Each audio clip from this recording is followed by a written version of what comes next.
작년 12월에 윤석열 정권 시절이죠. 올해 예산안을 2025년도 예산안을 677조 4천억 원을 책정하고 국회로 넘겼습니다. 국회 예산결산위원회는 총 수입은 정부 안 대비 3천억 원을 깎고서 631조로, 그리고 총 지출은 민주당이 정부 안에서 4조 1천억 원을 삭감해서 673조 3천억 원을 의결했습니다. 정부가 제안한 예산안을 국회가 증액할 수는 없죠. 이것은 위법입니다. 삭감은 국회의 고유 권한이기 때문에 이걸 문제 삼는다는 것은 있을 수 없는 일이죠. 오늘 저도 예산안이 삭감된 것을 문제 삼고자 하는 것은 결코 아닙니다. 작년에 예산을 신청한 정부가 윤석열 정부였고 올해 5월에 이재명 정부가 들어섰습니다. 여야의 주체가 바뀐 것이죠. 한마디로 세상이 바뀐 겁니다. 깜나라 조진국 시간입니다. 그런데 문제가 됐던 예산안 가운데서 흔히 말하는 특수활동비, 늘 이것이 문제가 되고 있는데, 특수활동비 특활비라는 예산과 또 특수업무경비라고 불리우는 특경비 전액을 이재명과 민주당이 전액 삭감을 했습니다. 이런 업무 자체 예산을 전액 삭감을 하게 되니까 정부나 여당 당시 국민의힘 당에서는 야당의 폭거다, 민주당과 이재명이 분풀이 예산 삭감을 했다, 아주 강하게 비난을 했습니다. 당시 이재명은 검찰에 수시로 나가서 조사를 받고 또 재판까지 받고 있는 그런 분위기 아니었습니까? 다수당의 민주당으로서는 정부 여당의 목줄을 잡고서 행패를 부리겠다. 본인들은 아니라고 말하고 있지만은 정부 여당이 볼 때는 꼭 그런 행태 아니겠습니까? 그래서 국민의힘에서는 비판을 강도 높게 했고, 당시 윤석열 대통령도 비상계엄 선포의 정당성 가운데 하나로 민주당의 예산을 가지고 발목을 잡는 정도가 아니라 아예 일을 하지 못하도록 폭거를 부리고 있다라고 강하게 비난을 한 바 있었습니다. 그 당시에 민주당이 삭감한 내역 가운데서 특별활동비를 내역별로 잠깐 살펴보지요. 가장 중심인 대통령 비서실, 국가안보실 특활비 82억 원, 검찰 특활비 80억 원, 감사원 특활비 15억 원, 경찰청 특활비 31억 원, 이 모든 것을 완전히 전액 삭감을 했습니다. 그러니 일을 하지 말라, 손발을 묶은 것이 아니냐, 정부 여당에서 볼멘 목소리가 나올 만도 하지요. 그런데 세상이 바뀌었습니다. 이재명이 정권을 잡았습니다. 깎았던 특수활동비와 특수업무경비를 살려서 논란이 되고 있습니다. 그러니 국민의힘이 이제는 야당이 돼서 발끈해지는 거죠. 강하게 이재명과 민주당을 비판하고 있습니다.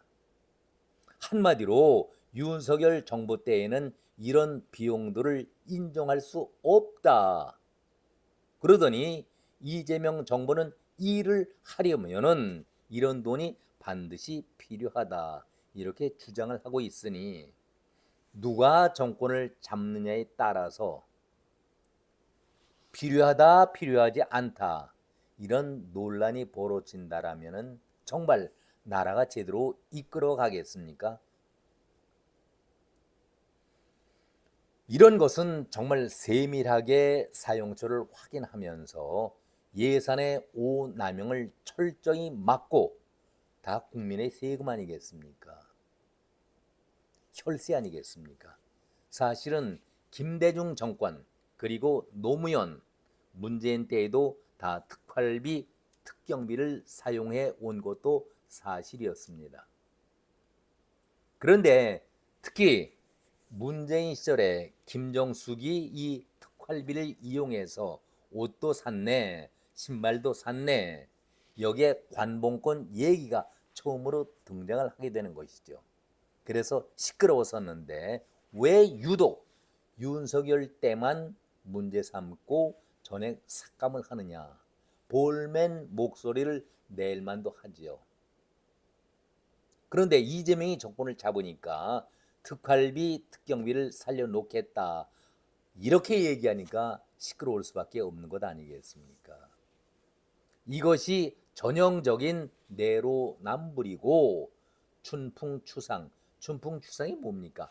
남에게는 따뜻하게 부드럽게 대하면서 내 자신은 아주 엄격하게 질책하고 규제한다.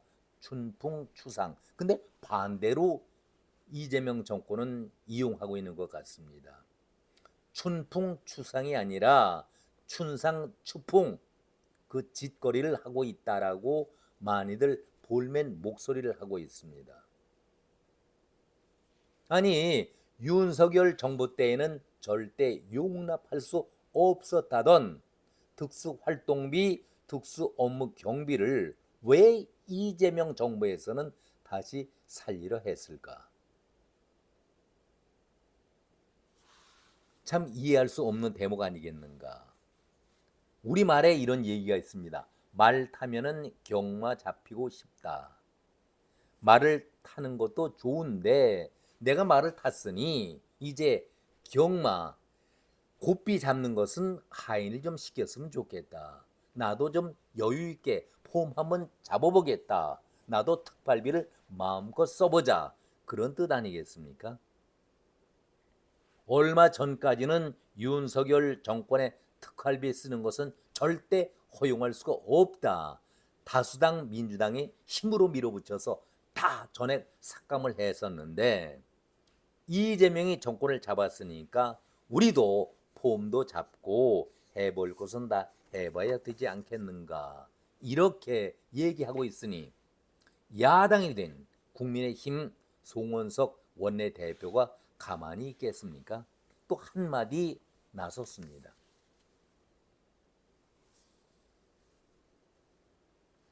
엊그제죠. 이번 추경은 민생과 국방을 포기하고 국민들에게 빚을 부담 지우는 선심성 포퓰리즘이다. 기초연금은 민생 예산인데 3,295원을 삭감을 했고 국방예산 905억 원은 당초 자료에도 없던 것을 삭감을 했다. 그렇게 하면서 대통령실에 쌈짓돈이라고 표현을 했습니다. 41억 원이 그렇게 시급한 과제였던가.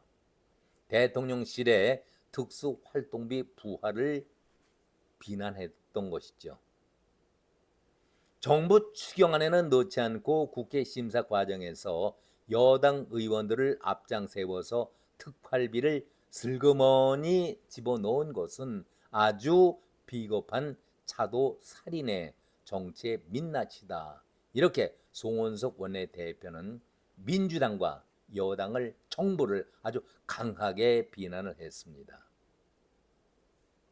지난 4일 국회를 통과한 추경 예산안에 대해서 대통령실 특활비 41억 원을 포함해서 총 105억 원의 특활비를 통과시켰는데 이 가운데는 검찰 특활비 40억 원도 포함되어 있다. 좀 이채롭지요.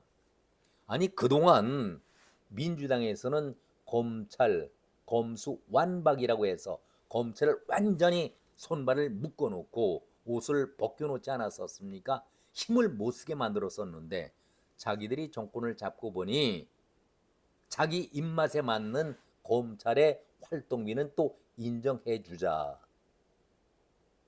그런 명목으로 40억 원을 부활시켰다. 여러분들은 이 점을 어떻게 이해하십니까? 한마디로 자기 입 노름하는 검찰에게는 입막음용으로 40억 원의 특활비를 부활시켜서 줬다. 이해할 수 없는 정권들의 행보 아니겠습니까? 앞섰던 윤석열 정부는 정부 살림을 줄여야 한다. 과도한 부채 때문에 이 부채를 후대에 우리 젊은이들에게 넘겨줄 수는 없다. 살림을 허리띠를 졸라매자. 긴축 예산 속에 정부를 운영해 왔었는데 그런 기조였었죠. 그런데 이재명이 하는 얘기는 선진 각국들의 부채 상황을 보자. 우리보다도 훨씬 더 심각한데 저들은 잘 살고 있다. 돈 풀어서 나라 살림 나아지고 국민들을 편하게 해주자. 문재인 때도 이런 논리 아니었습니까? 그러니까 400조의 부채가 늘어난 것이 문재인 때였는데 우선 곳간에 넉넉하지 못하다 할지라도 돈을 풀어서 써보자. 나중 일이야. 지금 우리가 그것까지 생각할 필요는 있겠는가? 저는 이 점에 대해서 이런 생각을 가져봅니다. 민주당의 대부분의 생활하는 사람들, 민주당 대부분이 정식으로 직장 생활을 해본 자들이 거의 없지요. 반미운동, 노조 활동에 치중하다 보니까 제대로 직장 생활을 해보지 않았고 남의 등 쳐먹는 것, 남을 이용해서 돈 버는 방법만 아주 쉽게 돈 버는 방법만 터득해왔던 자들이 아니었나. 그러니 돈에 대한 생각은 노력해야 한다. 땀을 흘려서 벌어야 한다라는 생각보다는 공짜다, 공돈이다 이런 생각을 먼저 하는 것 같습니다. 산수 갑산을 가더라도 지금 당장 써보자 이런 심산인 것 같습니다. 오늘 제가 제목을 특활비 윤석열은 못 써, 쓰면 안 돼, 노, 특활비는 이재명 정권이 쓰겠다, 예스 이런 제목을 달았었는데 이거 도둑놈 심보 아니겠습니까? 사기꾼들이 하는 전형적인 사기 행보 아니겠습니까? 온통 찜통 속에서 우리 국민들 참 힘들게 살아가고 있습니다. 나라 꼴은 앞을 내다볼 수 없을 정도로 심각해져 갔는데 어느 노인 어른께서 이런 말씀을 하시더군요. 절전형 에어컨 틀면은 전기료가 대폭 절약이 된다. 그런데 우리는 그 절전형 에어컨을 살 형편이 못 되기 때문에 찬물로 목욕을 하고 선풍기도 틀기가 두렵다. 어떻게 이 노인 어른의 답답한 말씀이 당신의 혼자의 말로 그쳐야 하겠습니까? 우리 모두의 사는 모습 아니겠습니까? 오늘도 정말 덥고 힘든 하루였습니다. 오늘은 여기까지 말씀을 드렸습니다. 고맙습니다.